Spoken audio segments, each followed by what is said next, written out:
Little Mermaid pushing this huge like push cart full of like Gaston's cinnamon rolls and like LeFou's brew and croissants and stuff. And they start over, there's usually that playing in the circus. They start blaring Christmas music. So everybody gets their cinnamon rolls and their LeFou's brew. And they're like, all right, managers are working the ride. Everybody hop on Dumbo. And they're like blaring Christmas music. We're all riding Dumbo. So we hung out for like an extra hour and a half. Two dads on a mission, chasing magic through the parks. From rope drop to the fireworks, lighting up the dark. Yeah, we're the wildest dads in the wilderness on the ultimate ride. Buckle up, the adventure starts tonight.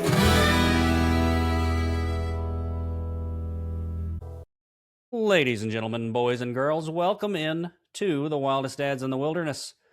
I'm Caleb. I've got my good buddy Landon here with me. Landon, how's it going, buddy? It's going great, man. How's everything going on your end?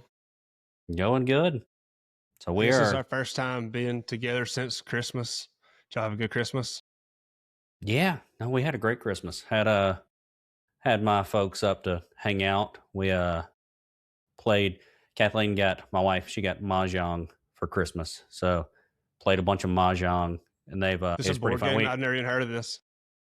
It's like a tile game that I feel like a ton of people are playing right now. It's a tile game that there's absolutely no way for me to explain it to you, but you got to like make different patterns and stuff with it.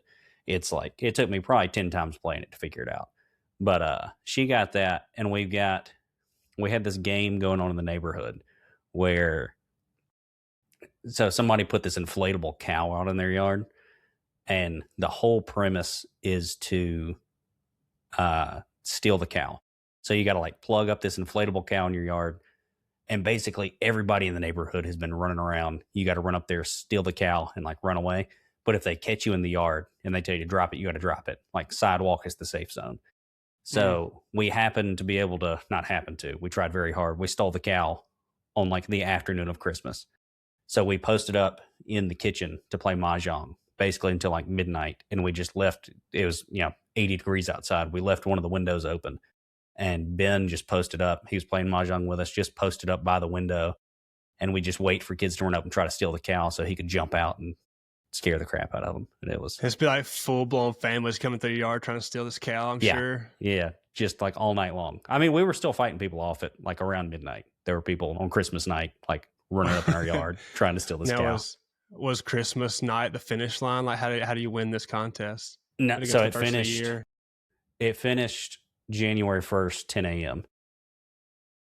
But the kids who ended up with it was like it was like 5 high schoolers. And they stole it. They were in it to win it. For real. They got it on like the 28th. And they had like sleeping bags. It got down to like in the 20s. They had sleeping bags, a tent, and they stayed outside, I kid you not, for like 3 days straight. Like, I took Ben over there one night, and he tried, and he teamed up with some other kids, and like things got rowdy. Like they went chasing him down the street, like boogity boogity boogity. Like it got a little more intense than that game should have gotten. Yeah, and finally we were like, nah. We'd have probably been good at 15 years ago, but we would have been great. Responsibilities now to.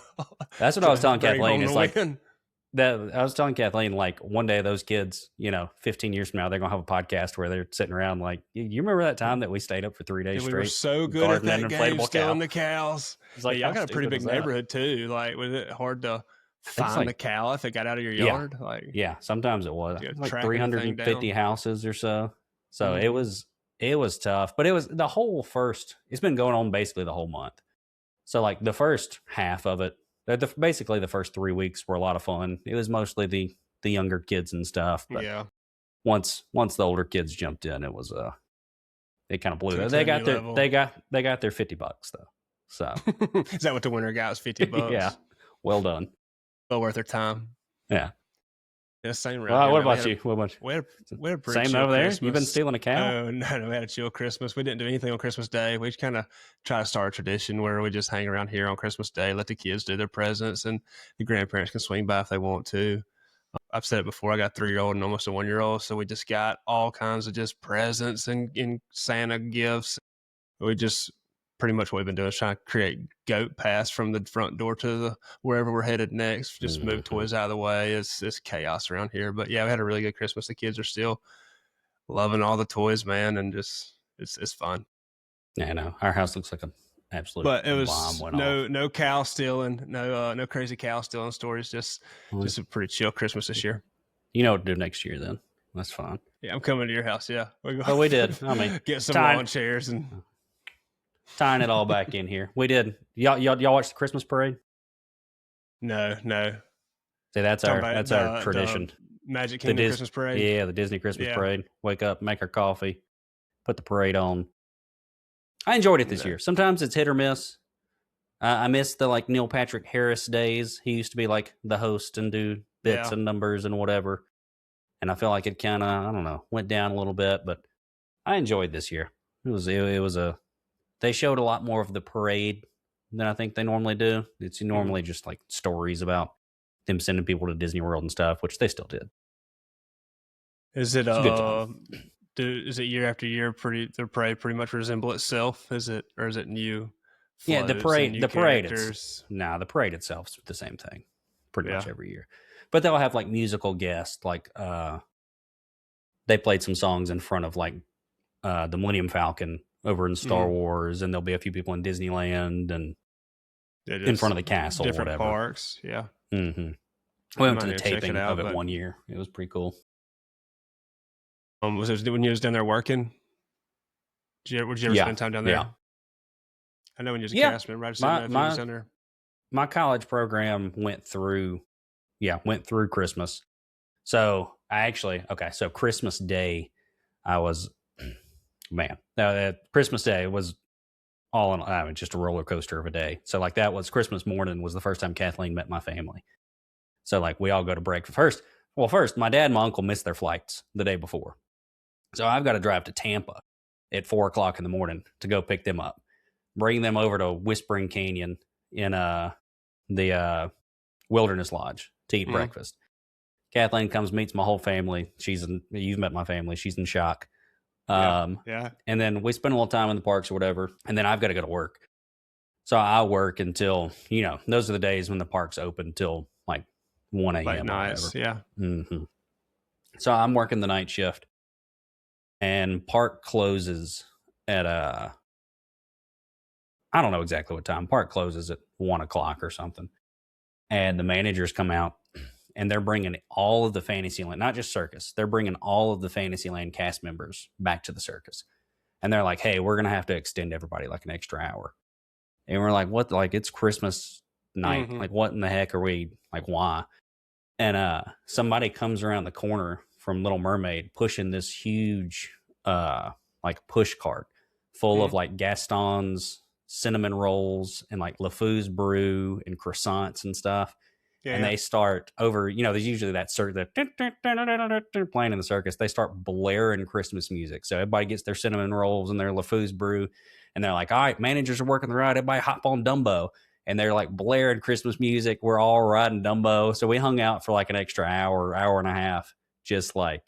So it's almost just an employee appreciation. Like it was just having a Christmas party. Yeah, no guest. That's really cool. Yeah. And we had a manager that also brought like an N64. And he was like in break room. He's like, anybody who beats me, I'm gonna come out and take your shift for 30 minutes, like all throughout the night. Really? So yeah, which I did not. Dude was a baller, but no. So I mean, it made working on Christmas. That's one of those little, and there was a lot of that, honestly. Well, we'll get into some more later, but one of those little magical working at Disney moments, I guess. How did that work as far as like the big holidays? Obviously, Christmas, Thanksgiving. Is it kind of luck of the draw? Did everybody work? Like how'd you end up mostly luck shift, of the draw? So just on a normal day, it's pretty much, or back then anyways, it was your full-time employees would work the mornings, and then your college program would get the graveyard afternoon shift. to nights. Which it may be different. The park usually closes at like 11 now, so it's probably not as big a deal now. But that was back in the days of like the hardcore extra magic hours. So like I was getting off at 3:45 in the morning a good bit of the time. Yeah. So probably not as big a deal now as that used to be, but they used to be pretty heavy split where college programs coming in at like 3-4 o'clock, sometimes coming in at 11 a.m. and stay until 3:45. which those were, Yeah, that's a you long talk shift. about summer in Orlando, like working outside. That was rough. But no, that's I kind of guess how it's now about the split only up. time these guys are probably working late is just like almost a pay to play extra, whatever they would call it. And like Hollywood Studios has the extra hours that you have to buy an extra ticket to, and obviously, I guess you Mhm. get the extra hour if you're staying in the resort some nights. But yeah, it's Yeah, definitely not not a whole lot of extra kind stuff of a going on. hard closure time now. That was always one of my favorites growing up, is like doing all the extra magic hours. But even like I remember as a kid, like me and my sister walking around and being like, how are they affording to keep this place open? Like Yeah. I remember working it. I'd stand at Barnstormer or Dumbo, and it's like, all right, Not nobody's see reading this anybody. thing in 2 hours. Sometimes they'd shut one Dumbo down and send a few people home because they're like, well, nobody. Like the extra magic hours are awesome, but like ain't nobody riding Dumbo right now. Everybody running to Tron and Seven Dwarfs. Mhm. I was very interested in the extra hours for I think it was Hollywood Studios when we were there. They had it, and obviously with kids, it's kind of hard to make that decision ahead of time. Where you'll have them in bed enough time to get back out there and take advantage of the extra money. But I didn't end up doing it. But it's something it definitely intrigues me every time I see it. Thinking about it, it'd be a fun night to roam through the parks at midnight. Dude, I want to do the I know you hadn't been to Universal. I want to do Universal's got one called like the Orlando Informer like meetup. Mm-hmm. And it's like you get out there at I don't know what time you get out there, but it's free, basically extra magic hours, but the food's also included. So like you just go hard for like 6 hours or whatever. And it's at really Universal. Cool. Mm-hmm.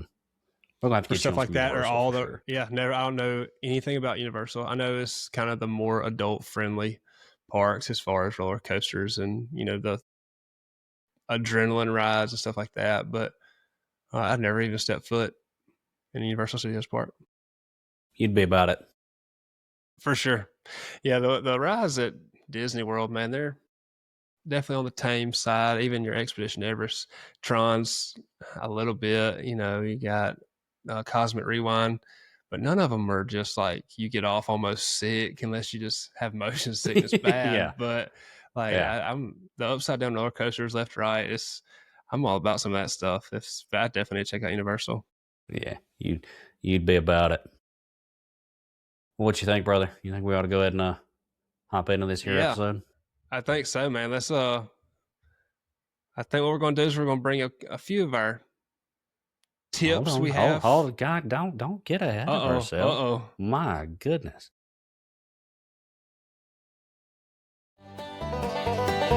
Expert advice?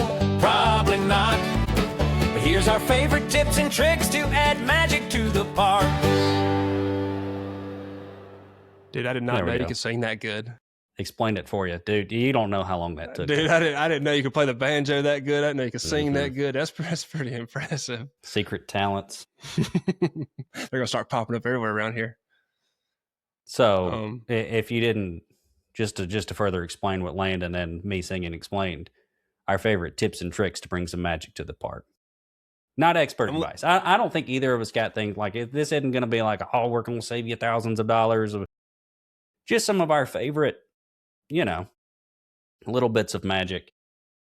Yeah, and it might be some things you hear this and you might say, well, that's so obvious, but you didn't do it the last time you went to the park, right? Like it's stuff that you might forget. It's just, like I said, I told you earlier, I made my list kind of on how I make my Disney World trip more efficient or smooth sailing. But yeah, hopefully it can help y'all out. And if y'all have any feedback, definitely just let us know in the comments. But I'll let you lead this one off. You just want to do like one at a time? 4. Yeah, we'll just go back and forth here. All right. So this one sounds a little silly. I feel like I'll start off by asking you a question. What do you do when it rains at Disney World? What's your you wake up, y'all don't really have any hardcore plans. It's raining outside. Where are you going? What are you doing? Ooh, raining outside before the day started. We have not had that problem.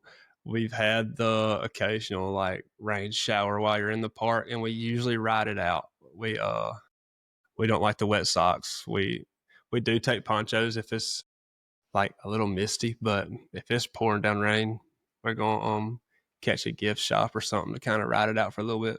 In Florida, man, the Well- rainstorms don't last too long, so I definitely haven't seen the big showers you're talking about from. Well, Time I'm you gonna wake give up. you. I'm gonna give you your answer right here.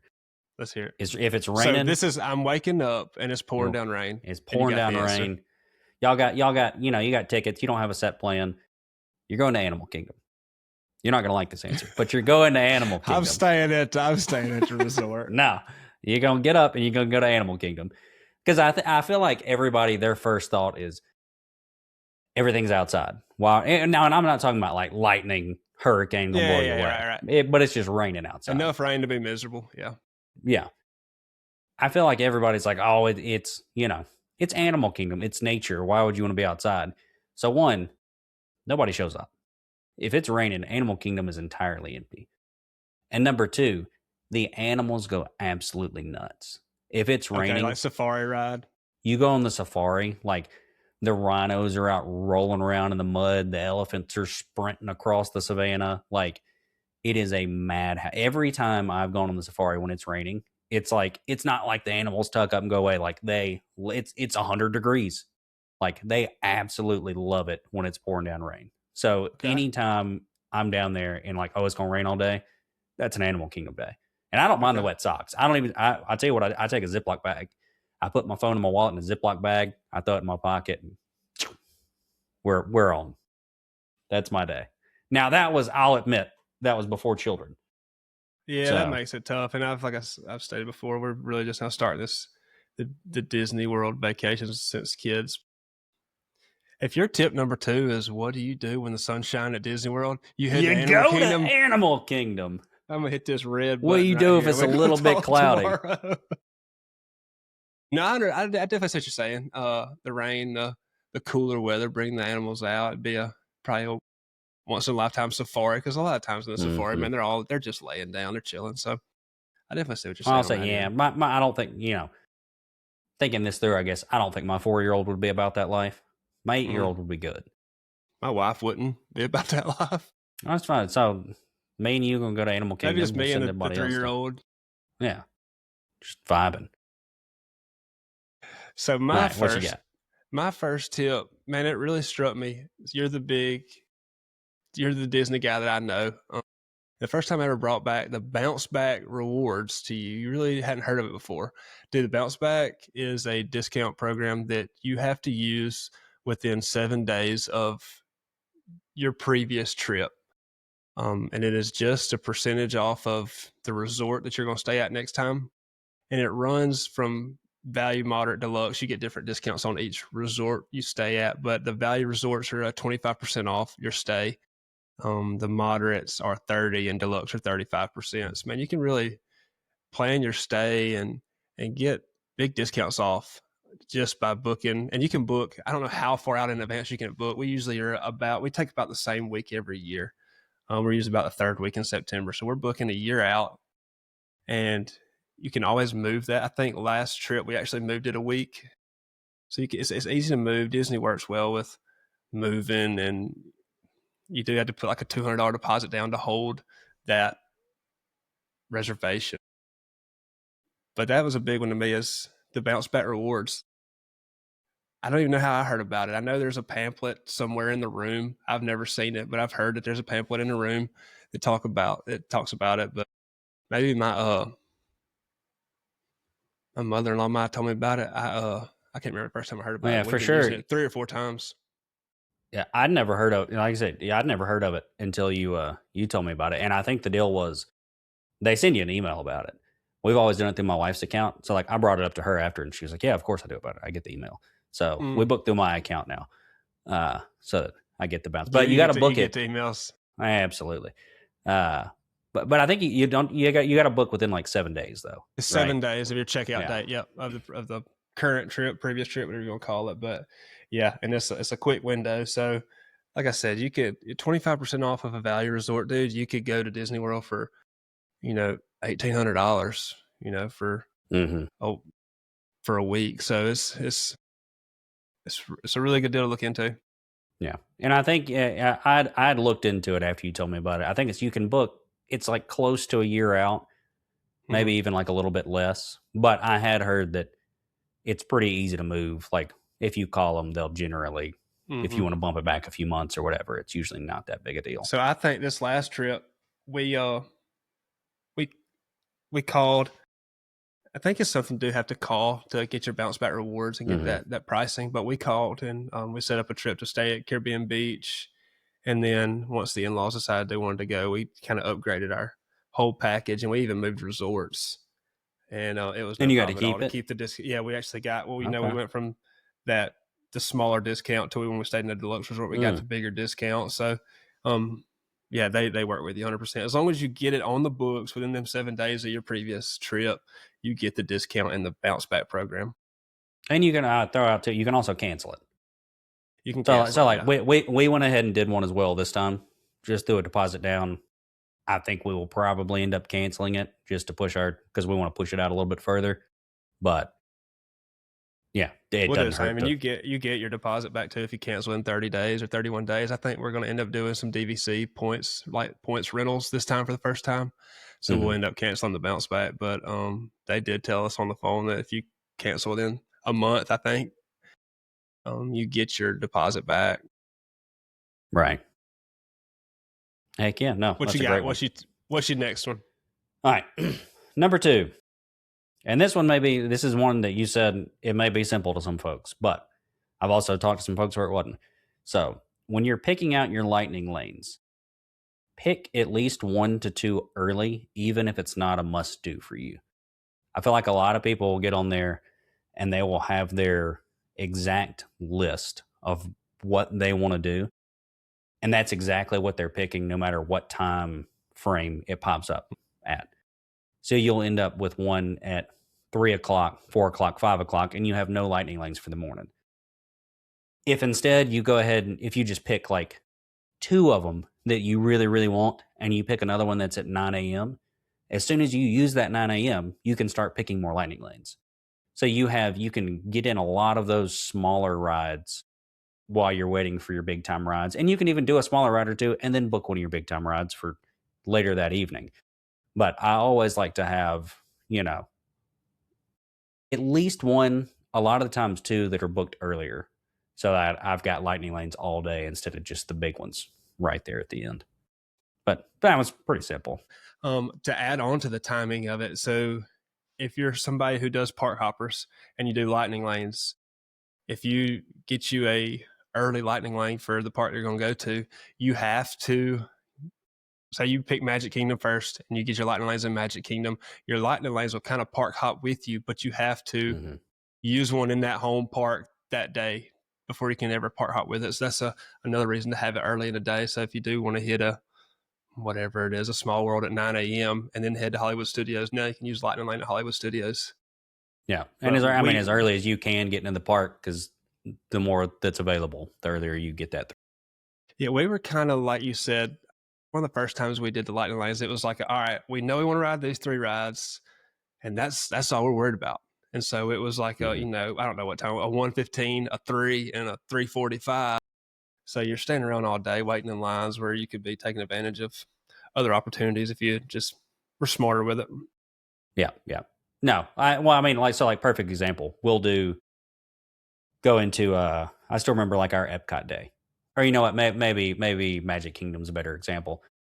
Rather than doing, I don't remember what the pay extra for the rides are, but maybe instead of doing Tiana, Space Mountain, and Big Thunder, you throw in like you said, a Small World or a something smaller scale, and then you can just keep stacking those little ones. There's usually like a Pirates available, or something like that that's very accessible, very easy to get on. And maybe you're only saving 30 minutes in line, but it's still worth it, in my opinion. With little kids, that's life-changing, 30 minutes, because with little kids, you got 2 rides of waiting in line, and you're finding somewhere cool for naps and this, that, and the other. So definitely to take advantage of your time, you got to do it. For sure. So, all right, what you got, brother? Man, my next one is so simple. Order groceries for resort delivery the day you show up. And I'm not talking about cooking and stuff. I've never done it. You're gonna have to talk me into it.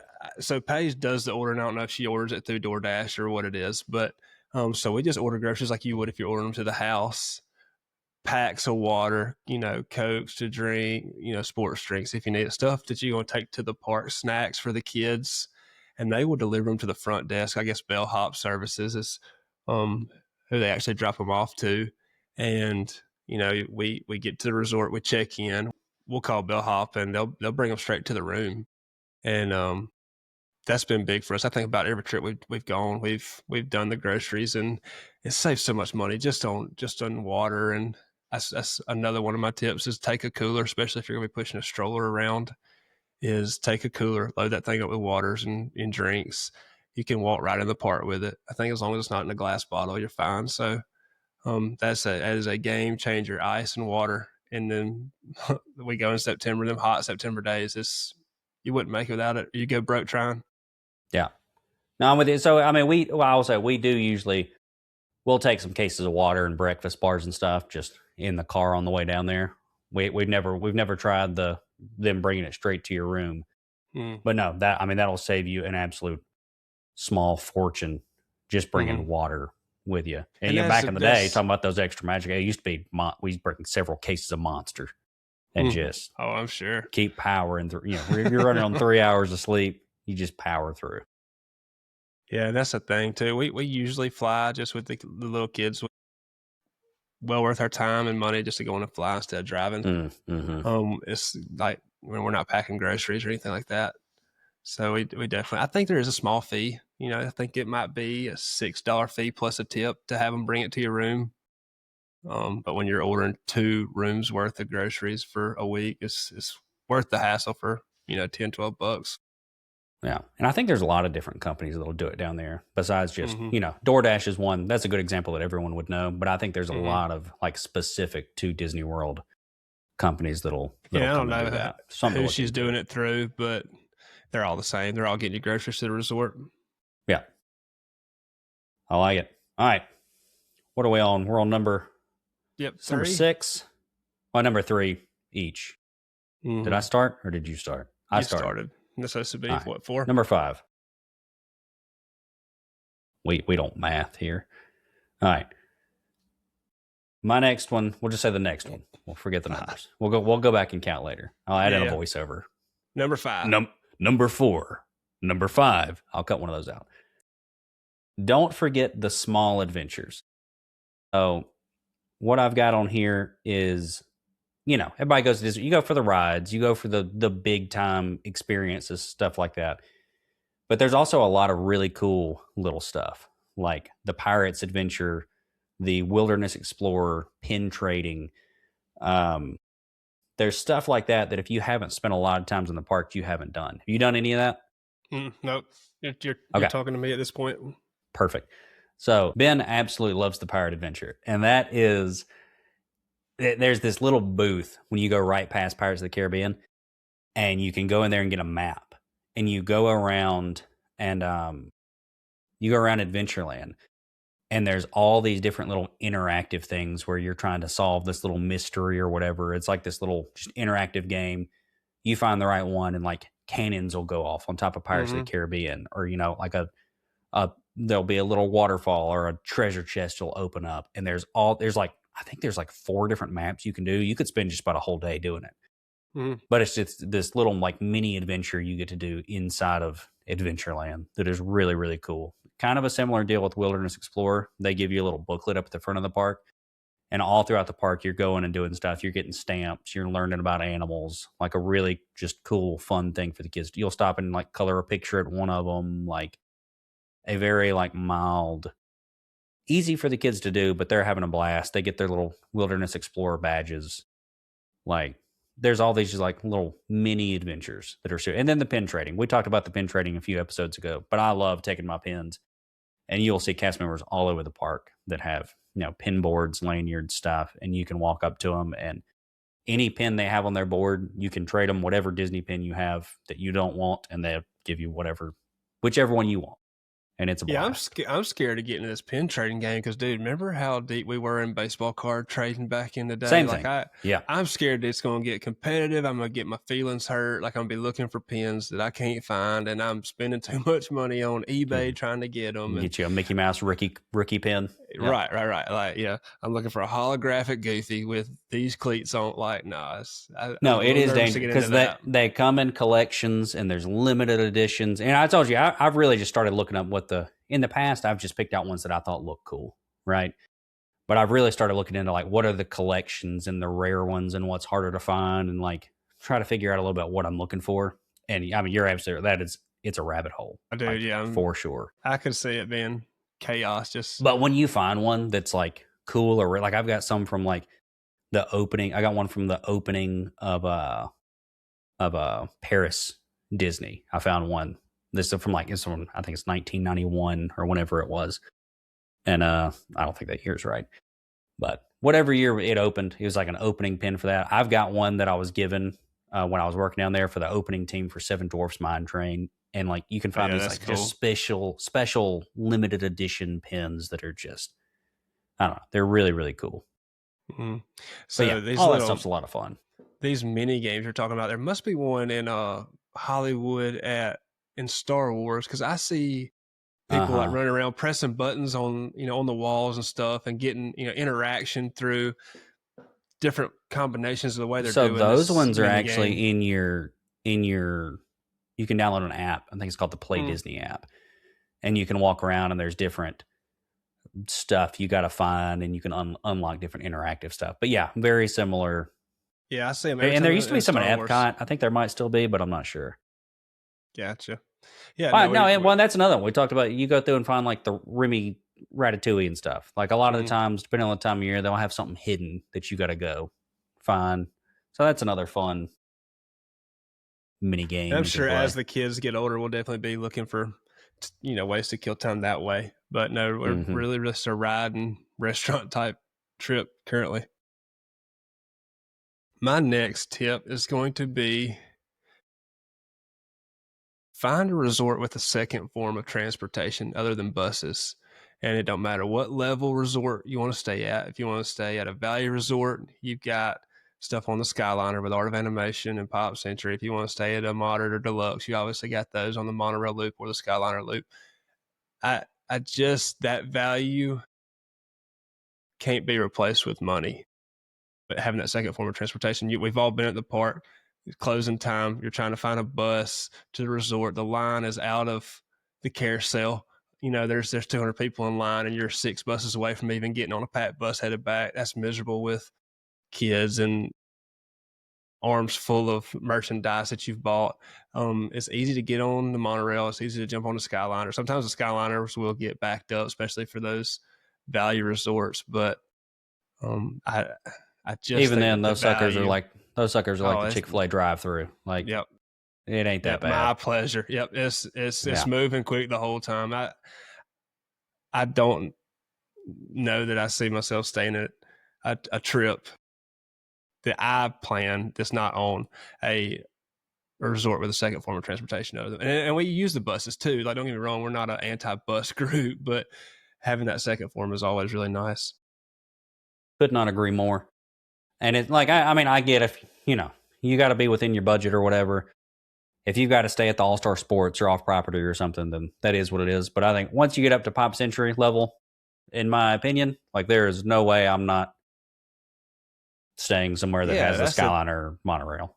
That's the thing too, is I get the budget stuff too, but the price difference between like All-Star Sports or music and Art of Animation isn't crazy. It might be $60 a night, and yeah, some people can't make that work, and I do understand that. But if you can, it's definitely worth the value.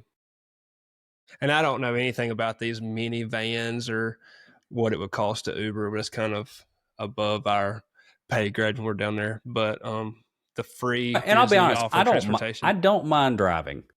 I have done that in the past. Better yet, when I've got friends who are down there, cast members. One of them are going to the park with us, riding with them, and they get to park for free. It's also fantastic. I don't mind the driving, but yeah, the second form of transportation is a better way to go more often than not.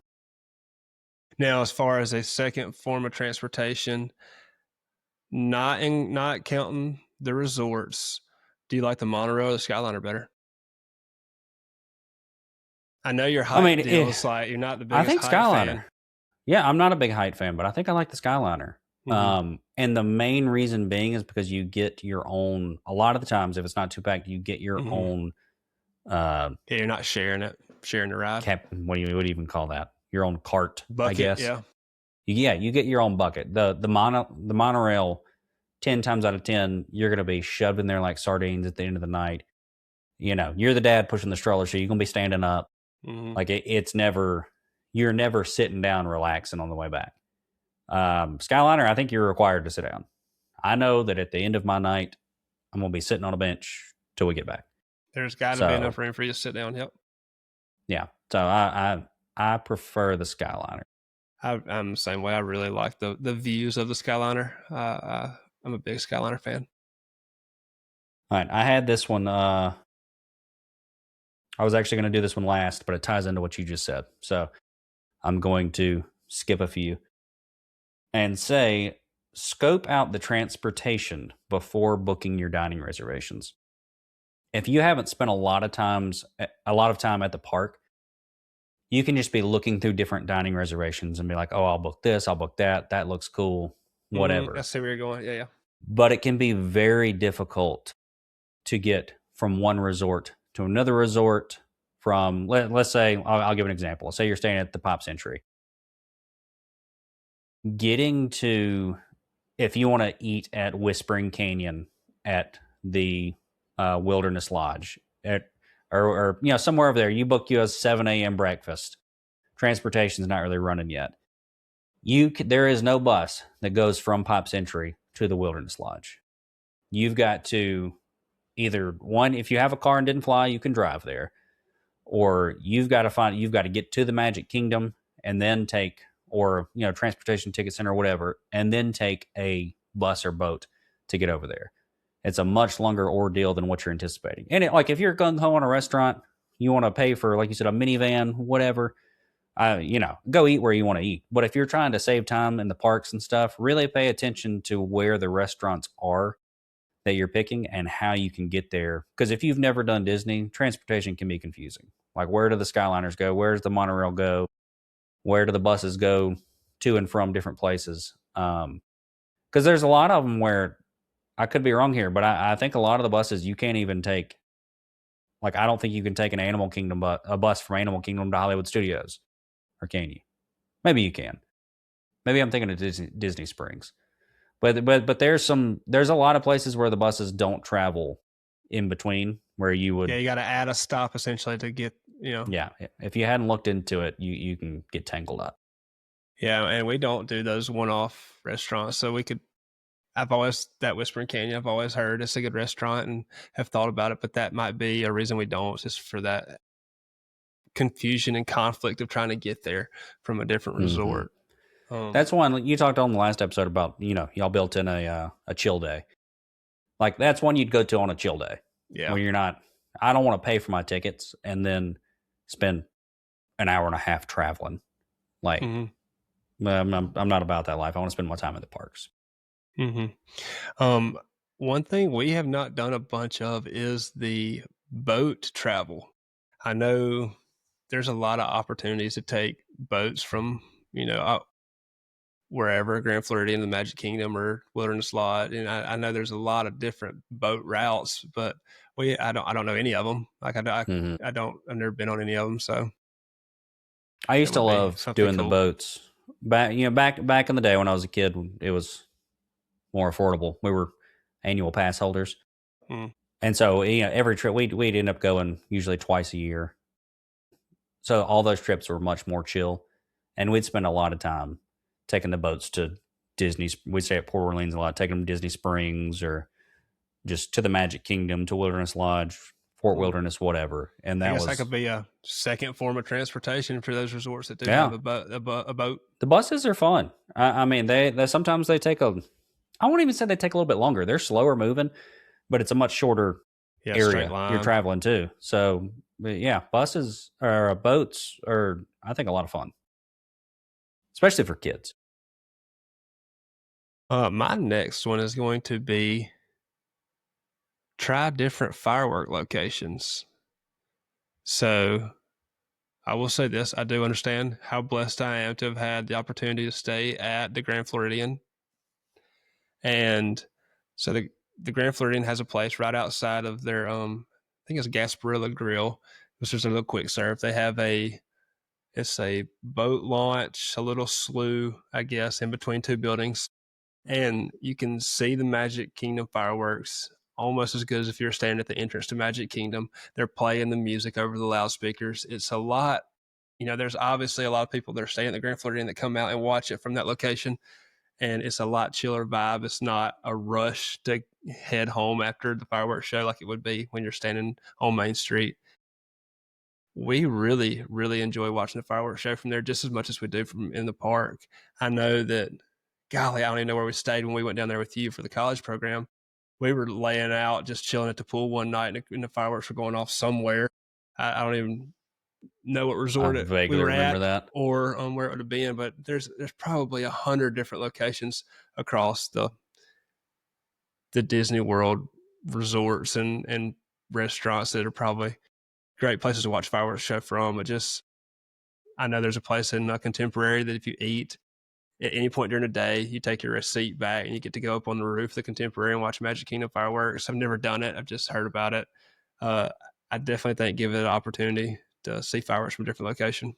And you don't have to be staying at the Grand Floridian to check it out. You could hop on a monorail and, get there and watch fireworks show and then head back to Magic Kingdom or, whatever you're going to do. But that sounds a little complicated.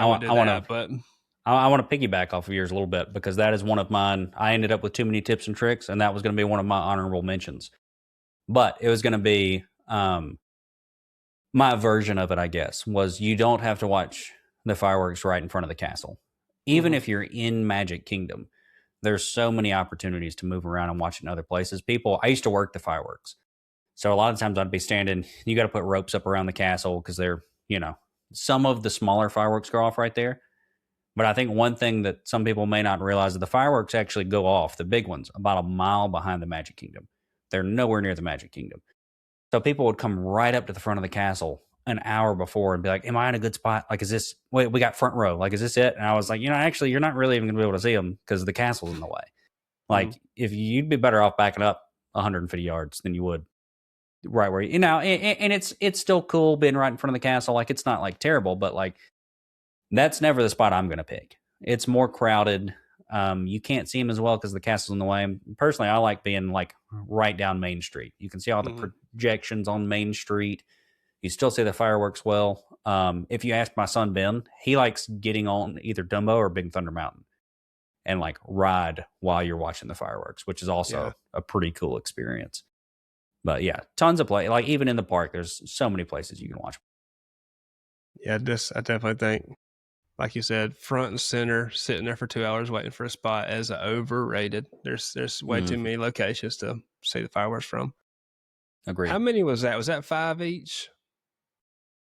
I'm counting 5. No, I thought we got one more. One more. Okay. Yep. You're right. Cause I did 2 in the one. Wait, we got one more each though, right? I got one and you got one. Now this is, you said you did 2 and 1. Here's a 3-parter for you. All right. Now this is one I was worried that you might end up having. So you can piggyback on it if it is, but give the characters something to sign other than your autograph book. The autograph books we do the autograph books every year. Love it. Love getting there, have them all in one little booklet. But it is awesome to give them something else. I know your son Brody got his boots signed by Woody and Jesse. And he's gotten his, I actually brought it up here with me. This isn't going to be any good for the audio folks, but he's got a Donald Duck hat and he got it signed by Donald Duck on the bill of it. That's awesome. So little stuff like that is super cool. And we've also done in the past. So here, I'm going to tie it into something else here. We've gotten postcards signed by the characters. And here's what I'm going to tie it back into. The mailbox on Main Street is a working mailbox. It's not for show. So you can get those postcards signed, go over to the mailbox and mail them to whoever you want. So we actually went to Disney World right around my mom's birthday a few years ago. So we got Mickey Mouse to sign a postcard, and then we took it over there and we mailed it to her. And like that was a really fun, cool experience. Boys, y'all take notes. The Wildest Dads in the Wilderness is bringing you some actual legit tips. I did not know that was a working mailbox. Something. Dude, take your Amazon packages. We eat a Magic Kingdom and send them things where you need to send them. It's right by the fire station. Go over there and find the mailbox. It is a working mailbox. You can mail something from the middle of the Magic Kingdom. And I'm gonna add one more just while we're on the characters. So what as I said, sign something other than your autograph book, mail something to Magic Kingdom, give the characters a gift. This is my son started doing this a few years ago. He'll find a pen that and I mean, you've met my son. He's just, not to toot my own horn, but he's the sweetest kid I've ever met. Yeah, he really is. He goes above and beyond always. He will find a pen that he thinks that character would really, really love, and he will go and give it to him. And which is just a cool gesture anyways. They're usually like, the characters are taken aback by it. The character attendance, it becomes like a big ordeal and hugs and that much more special. And I'm not saying do it for this reason, but we also did it one time. He went up to Jack Sparrow and he gave Jack Sparrow, Jack Sparrow was pointing his lane. Oh, what's this? What's this? Oh, what are you doing? So he said something about bartering. And Ben's like, what's bartering? This is the first time he ever did it. And he's like, oh, it's like when you go around and trade these, right? He's like, oh, yeah, trade. And so like Ben took it out. He's like, this is for you. Like, I'm gonna trade it to you. And he's like, oh, I don't have any pens. And he starts turning around in his set and he picks up this little glass duck. And he gave Ben this little glass duck that he had sitting on his set. So Ben has a little glass. It's like this big. I mean, it's half-inch big, but it's straight from Jack Sparrow because he gave him a pen.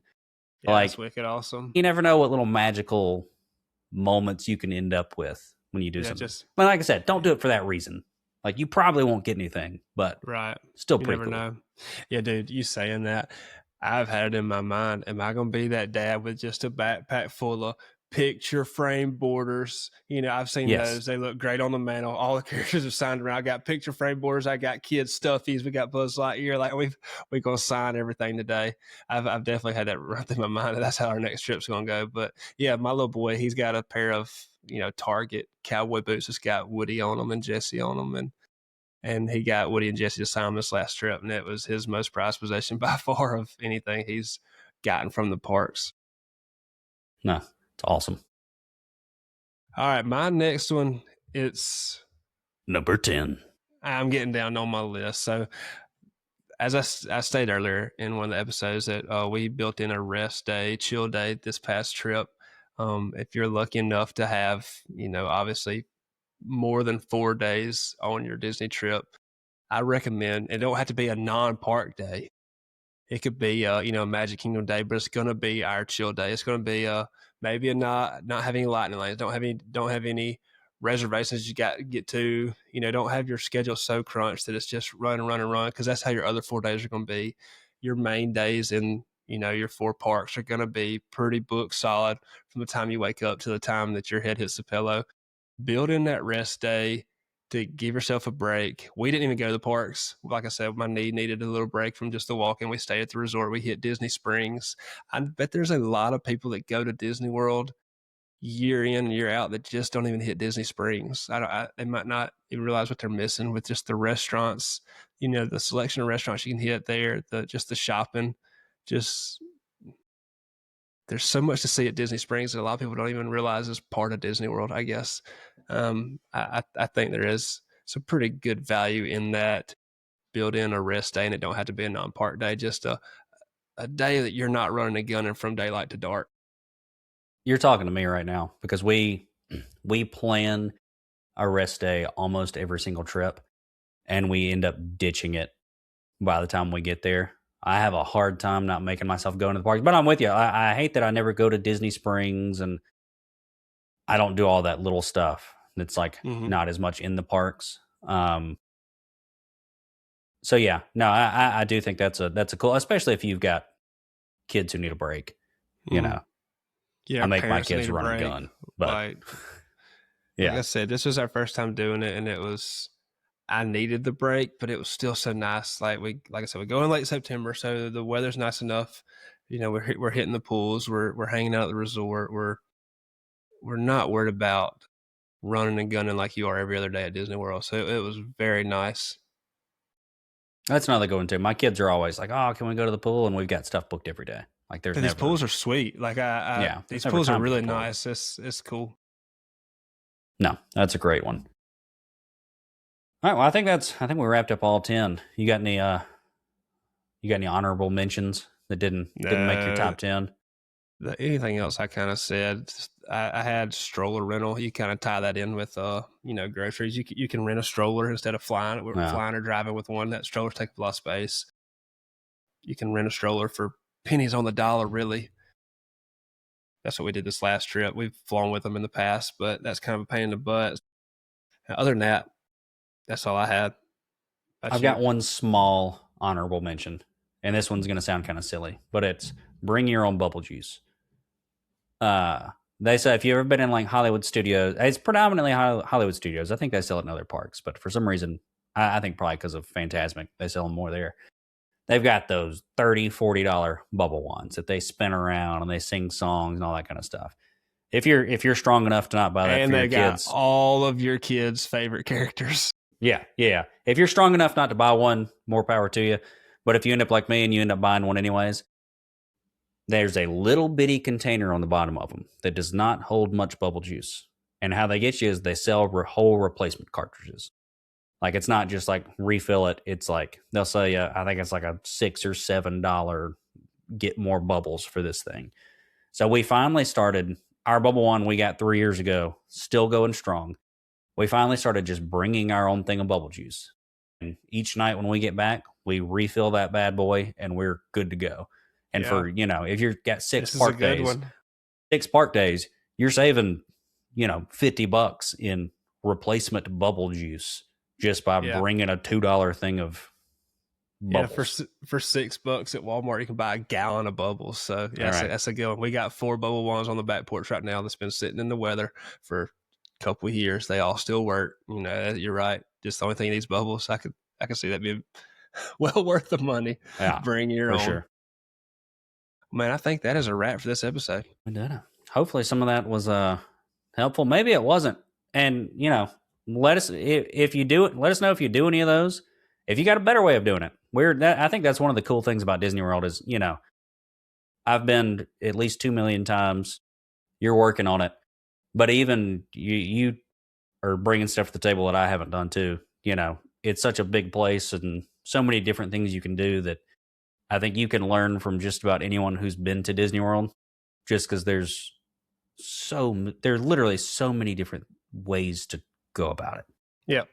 So hit us up with anything y'all got too. And if none of this was of any value to you, you need to start your own pod and come out with your own list because we need to take some notes. No, just be a guest. Come on, we'll have you on. The email is going to pop up in just a minute whenever I find this button. And come on. We appreciate y'all for listening. I guess this one will be posted after the first of the year, so Happy New Year's to everybody listening. Happy New Year's to you, Caleb. Happy New Year's, brother. Cool. Don't forget to hit that like, subscribe, and... Oh, we're signing off? Okay. Yeah, like, subscribe. Y'all have a good one. See ya.